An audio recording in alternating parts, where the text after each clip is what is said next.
So in this show, I will show you some of the interviews that I conducted with speakers at AmericaFest, beginning with its founder, Charlie Kirk. Thank you so much for joining me. Thank you. What gave you the idea to start TPUSA? That's what gave me the idea. Started when I was 18. I didn't really know what I was doing. Felt the country was going in the wrong direction. And that was in 2012. I can't say it's going in the right direction, but we've done everything we can. But I can say this is definitely making a positive and meaningful difference for sure. What have you identified as the singular worst thing that has happened in our education system? It's hard to say the singular one. Parents that have unrecognizable children. Parents that have kids that don't share their values. Parental involvement in education is incredibly important. That's been deteriorated intentionally for years. And I think that we need to have kind of a reclamation of the educational cartel from parents in particular. And so, yeah, I mean, I for one am extremely concerned about the institutions we have that are supposed to replicate American values to the next generation. Probably the most important thing to do, and we're doing the opposite. We're teaching them to hate the country. Well, you've kind of had this kind of, hey, take your best shot at me kind of approach. What do you say to these kids out here who might not be as ebullient or as convicted as you are? How do you give them that confidence? Well, I mean, not everyone has to, you know, I mean, you've got that. That's what I'm saying. Like, it's something people just naturally have. How do you give that to these kids? Yeah, not everyone has to go do that, but you should know your stuff. But everyone can, articulate, the best they can. And also just ask questions of leftists or people on the other side. You don't have to know all the answers, but just know good questions. Like, hey, has that ever worked? What's your moral construct? Is there a God? What gives you meaning? What is purpose? What does a good life look like? What is a good person? Is America a good country? Like, things like that can all of a sudden make you extract the insanity of the other side. Charlie, you've got a lot of country acts performing here at AmericaFest, which is exciting. Rolling Stone was quick to jump on that. We knew that would happen. Has there been any concern on the artist's part? How did that? No.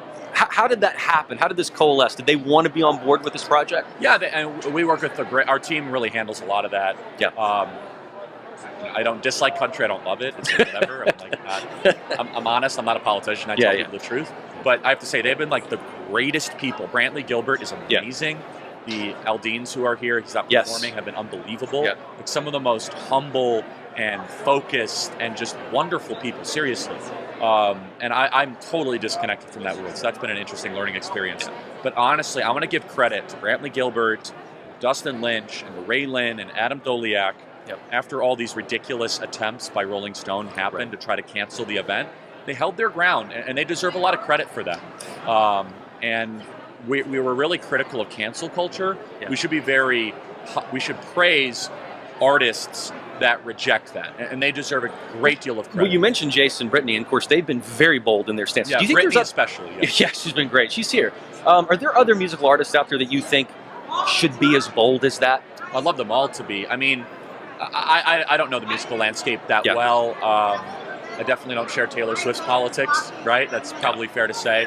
I know very little about Taylor Swift, but we know her politics, yes, right? Exactly. It's like that's kind of where I get. I don't know. I'm not a fan of her music. I don't care if people like it or not. Again, that's not my thing. You want to talk college football? I could talk college football all day long. Everyone has a thing you're passionate about. Country music, and that is not really it for me. But Kanye speaking out was a big deal a couple of years ago.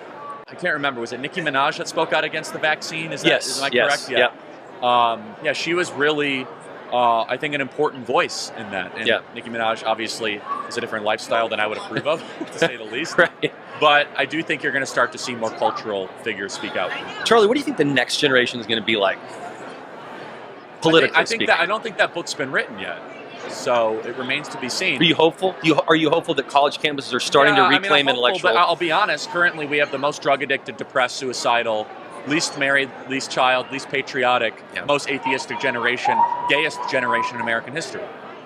That's probably something we should look into. All right, my last question for you. If you could change one celebrity's opinion and convince them to your way of thinking, who would it be? Well, he's almost already there. Elon Musk. Because it wouldn't be that big of a shift. He's halfway there.